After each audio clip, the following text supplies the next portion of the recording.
Hi, I'm Dr. Pete Townsend and welcome to Kenilworth Chiropractic Clinic's in-house series of training videos.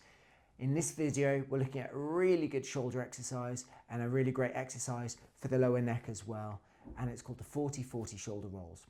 So very simply, the starting position is standing with your feet shoulder width apart and your arms out to the side of you with your thumbs just pointing nice and forward there. And all we're doing is 40 very small forward circles. And the idea is the smaller the arm movements, the better. And then when you've done 40 forward circles, you turn hands all the way over so your thumbs are pointing backwards or as close to backwards as you can get them. If your hands won't go quite all the way, that's absolutely fine. And then we're doing 40 backward circles. Perfect. All the while standing nice and tall and with our feet shoulder width apart.